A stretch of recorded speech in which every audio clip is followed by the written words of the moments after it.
Everybody, welcome back to another video with Shifty's 49ers Talk. Since I've last seen you guys, there's been some good news and bad news. The 49ers are 3-0. That's the good news. The bad news is at what cost? Nick Bosa is out for the year, a torn ACL. Devastating news. So what I want to do in this video, though, is focus on the positive. Who are some guys the 49ers could potentially bring in terms of trades that could help mitigate the loss of Nick Bosa? You're not going to be able to replace a guy like him mid-season, but can we mitigate the loss and kind of stay in Super Bowl contention? We're going to talk about all of that, but first, let's run the intro.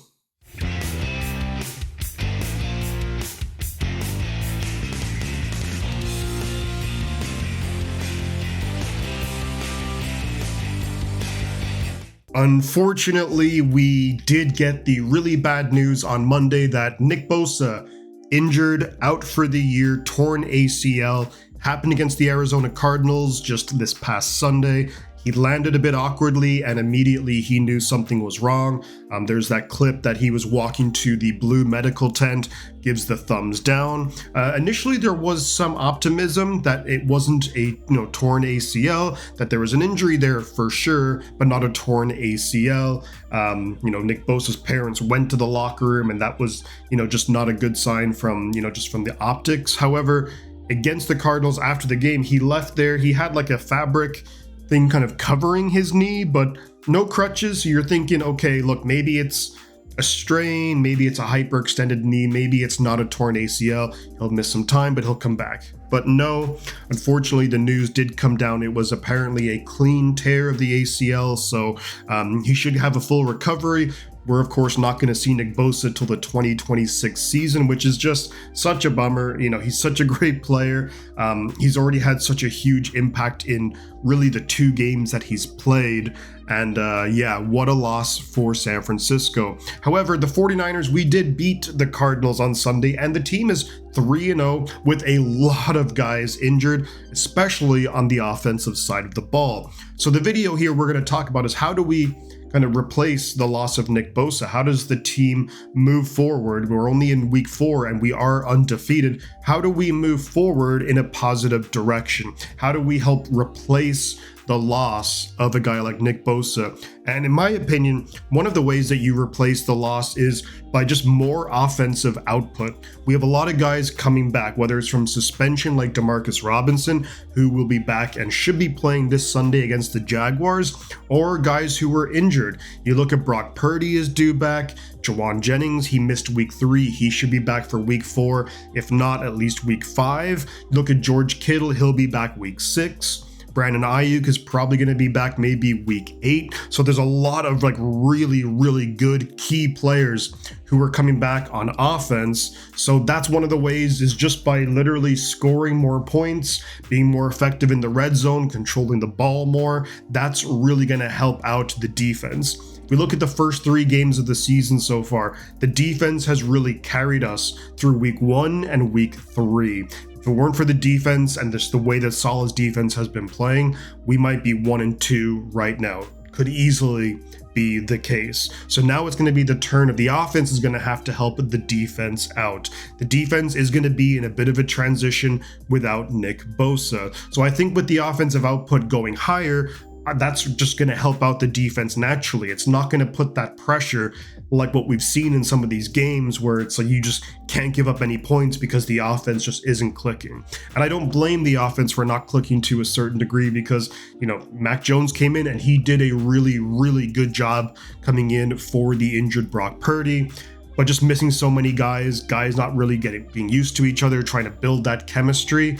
Overall, though, I do like the 49ers offense moving forward, especially at Brock coming back. And I think when you get to maybe a month or 2 down the road, the 49ers might have maybe not the best, but the deepest wide receiver room in the NFL.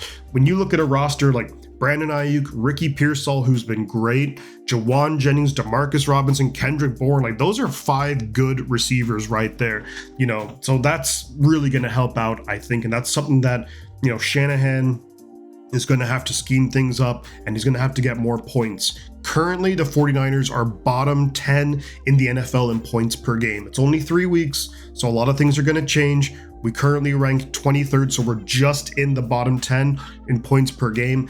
That is going to have to change pretty drastically if we're going to keep winning games, and obviously that is the goal. So if we do move on to the defensive side, and who are some players that we could bring in to help replace Nick Bosa? And I think there's a couple of different directions that we can go in. And I'll first talk about the big name guy that a lot of people are talking about, whether it's on Twitter or YouTube, and that is the edge rusher from the Cincinnati Bengals. That is Trey Hendrickson. Now, Trey Hendrickson has been one of the best pass rushers in the NFL for the last 4 or 5 years, if not longer. Consistently double-digit sack numbers. Consistently, you look at his win rates, when rushing the passer, putting QB pressures, QB hits. His name is always right up there. And him opposite a guy like Bryce Huff with Mykel Williams, who Mykel's been great, Bryce Huff has been great so far. That could be a really lethal combination. But then you ask yourself, well, why would the Bengals just get rid of Trey Hendrickson?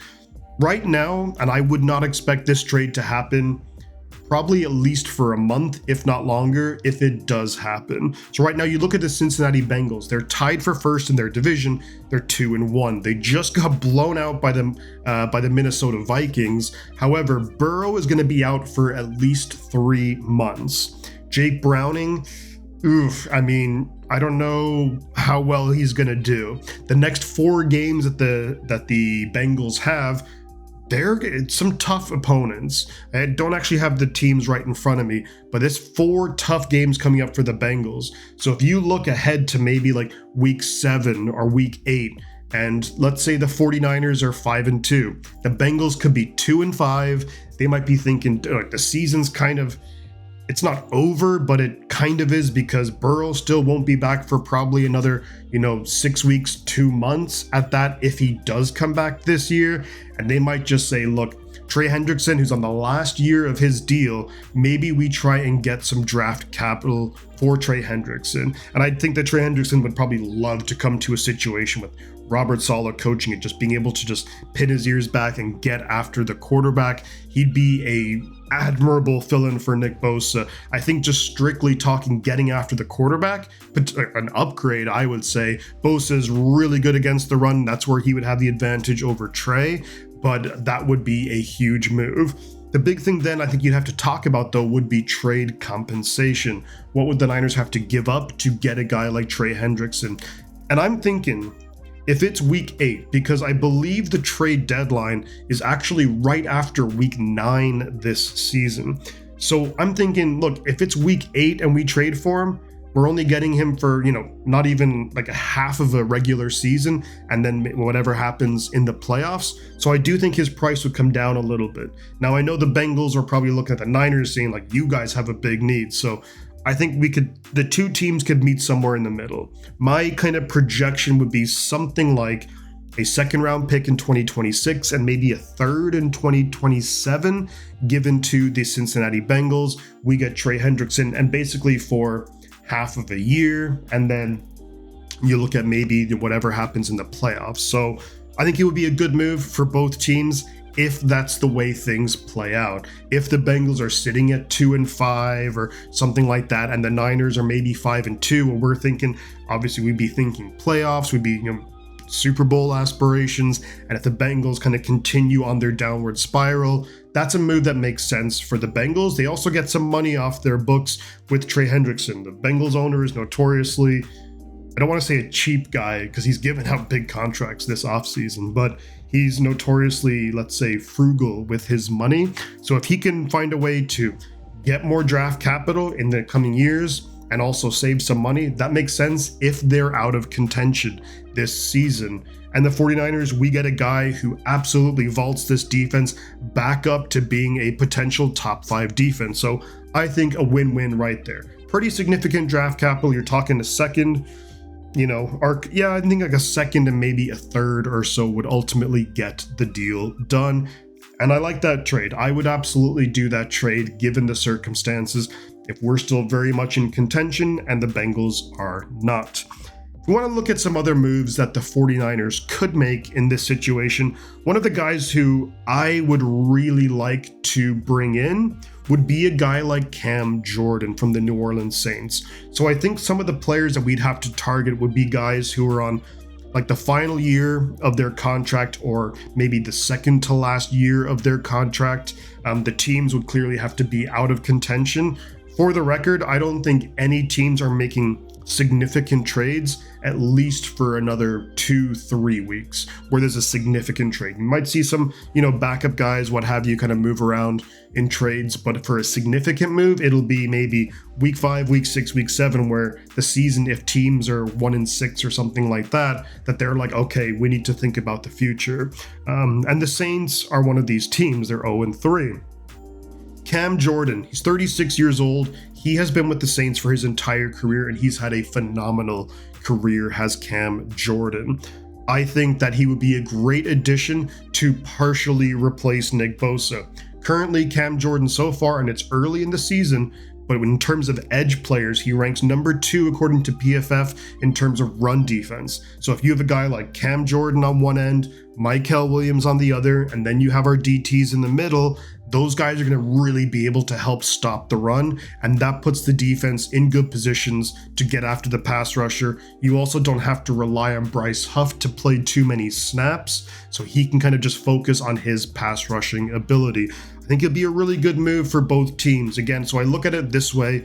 If I'm the 49ers, is we get a guy who is a veteran guy, an absolute leader.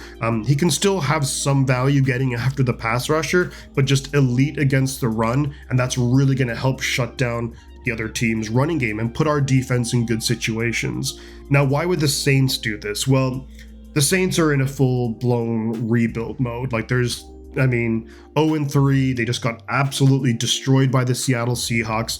Rattler or Shuck, or I just don't see any of those guys being their franchise guy. They'll want to build up draft capital. I think it would take maybe a 4th round pick to get a guy like Cam Jordan, and I think that he might want to come to San Francisco. That is the big kind of contention here. The one thing is Cam Jordan loves New Orleans and he loves the Saints. He's played there for 14 years, and of course he does. Could he be convinced to leave via a trade? And I think he potentially could be. A couple of things kind of going in our favor is that he went to Cal Berkeley, so, pretty local guy, familiar with the Bay Area. But look, it's maybe the last year or two of his career. He's on a team that's rebuilding, that have no shot at playoffs or anything like that. Why not go to a contender like the 49ers and, play in the playoffs one last time? Who knows, whatever could happen there. I think it would make sense. And then next year, maybe he signs a cheap 1-year deal with the Saints, or if he does retire at the end of the year, he could, sign a 1-day contract to retire a Saint. But it does give him one last shot at the playoffs and making an impact on the biggest stages in the game. And I think it would be a really good move for the 49ers and for the Saints, just to get some extra draft capital as they continue to rebuild their roster. Some other guys who I'm going to look at here are, a lot of these guys I think would actually pair really well with a guy like Cam Jordan. And these are guys who are more just get after the pass rusher. So the first guy who I'm looking at here is Arden Key. He is a guy who played for the 49ers. It was a number of years ago, back in 2021, when DeMeco Ryans was the defensive coordinator. So, very familiar scheme, similar scheme. So I think the transition will be fairly seamless. If you look back, he did have a good year with us in 2021. He only played about a third of the defensive snaps, but he had 6.5 sacks, 17 quarterback hits, and he was lining up all over the defensive line. And we've seen so far with Robert Saleh that he likes to move his guys around, especially on pass rushing downs. You'll see Bryce Huff, Michael, Bosa was there, Yetur Gross-Matos, you'll see all these other guys, Sam Okuanu. And now if you added a guy like Arden Key, just as a chess piece to move around on the defensive line and just get after the quarterback, I think that would be a good move. I also don't think it would cost too much in terms of draft compensation, maybe a 4th to 5th round pick. He's also in the final year of his contract, so it's not like we're by trading for him, we're committing to like a 2 or 3 year deal. He's in the final year, and then, he'll be a free agent. And if he does come in with the Niners, and if he does play really well and maybe makes an impact down the stretch in the playoffs, he might fetch a pretty decent sized contract, which could bring back compensatory picks. So that's something to think about. Two other guys who've kind of come to mind, and I've seen their names floating around quite a bit. You have Jermaine Johnson of the Jets and Jalen Phillips from the Dolphins. Now, I actually think both of these guys are good players. They're both on teams who are 0-3, so their teams are, the season isn't over, but it's kind of, it's on its last breath. The issue with both of these guys, though, is that they both have kind of significant injury histories. Jermaine Johnson, he only played 2 games last year. I think it was an ACL or an Achilles last year. He is familiar with Robert Saleh, though, which that would be a huge plus in his favor. And Robert Saleh, of course, would be a guy who would need to sign off on that, because Robert Saleh was with the Jets when they drafted him late in the first round. He's had some good years. If you look at it, he's done some good things in his career. It was 2023 where he had a nice year, 7.5, 8 sacks or so with the Jets. But it would be a big risk because of that injury history. And Jalen Phillips is pretty similar in that regard, the edge player from the Dolphins. You look at Jalen Phillips, he's in the last year of his rookie contract. It's the 5th year option, so the money is actually somewhat significant. We're talking like $13 million. However, it's in the last year of his deal, and so we're not committed to him long term. And similar to what I said with Arden Key is that if he comes in and plays really well and stays healthy, he could be a guy who fetches a big contract because he's still a young player in the free agency, and that could fetch us a compensatory pick. So that is something to think about when you talk about, trade compensation. Like, I think for a guy like Jalen Phillips, probably take like a 3rd round pick or so to get him from the Miami Dolphins. It would be a case, so yeah, maybe a month from now when some of these teams, their season is done, maybe the coaches have been fired, Mike McDaniel certainly on the hot seat. I think if you look at Arden Key with Tennessee, Brian Callahan certainly on the hot seat. The next guy we're going to talk about here is going to be Kayvon Thibodeaux from the New York Giants, a former top 10 pick for sure, maybe top 5 pick out of Oregon, the edge player. Kayvon Thibodeaux started off kind of slow, highly touted coming out of Oregon. Bit of a slow start to his career, but man, he has really, really stepped it up.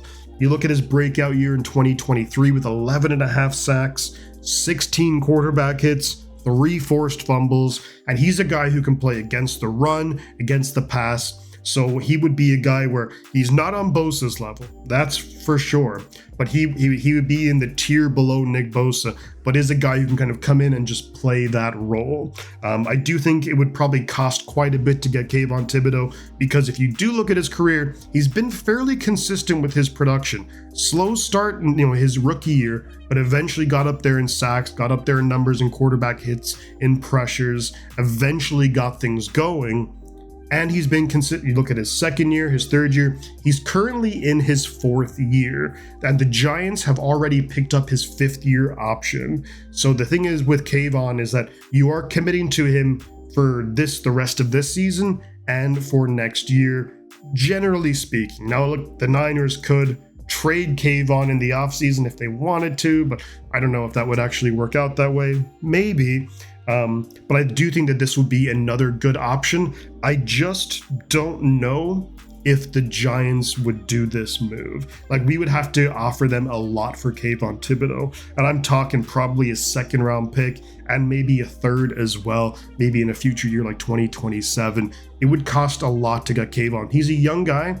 The GM there in New York is new, I believe. I think he's in his 1st or 2nd year. Brian Daboll, he is the head coach. He's certainly on the hot seat.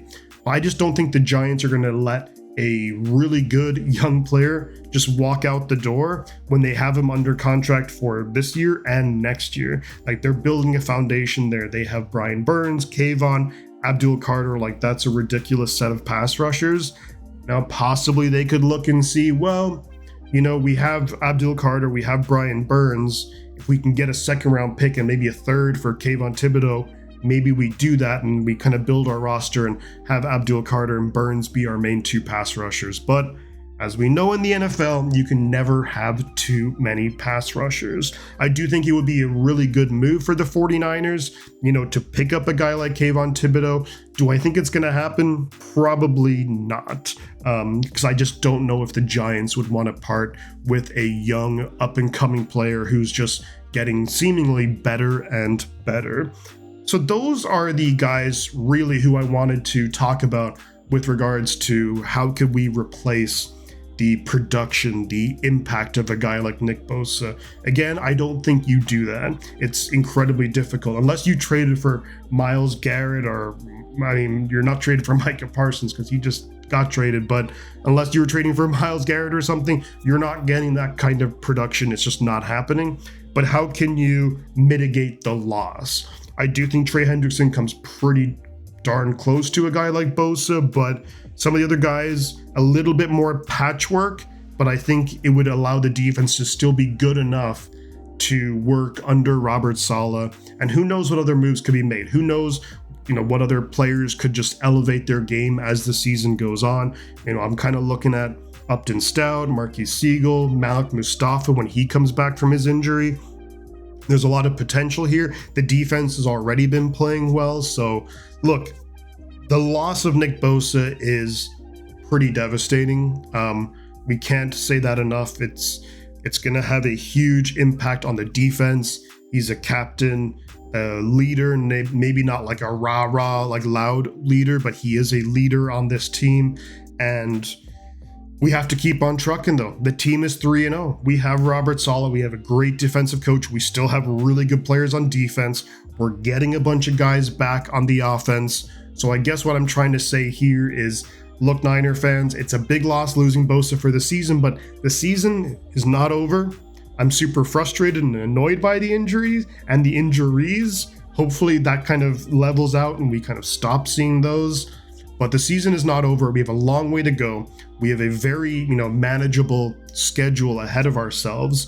And I do still have a lot of faith in this team this season. So keep your heads high. There you have it, guys. Leave your thoughts in the comments below, though, like whoever you think we should take a look at, trade for, what kind of trades that would look like. Maybe we're trading players for players. That's something that I didn't mention in this video. But let me know your thoughts, guys, in the comments below. Thank you so much for watching. Like, subscribe, do all that good stuff. I'm going to head on out of here, but before I do, I'm going to say 2 things, and that is the butt counts, and I'll catch you guys on the flip side.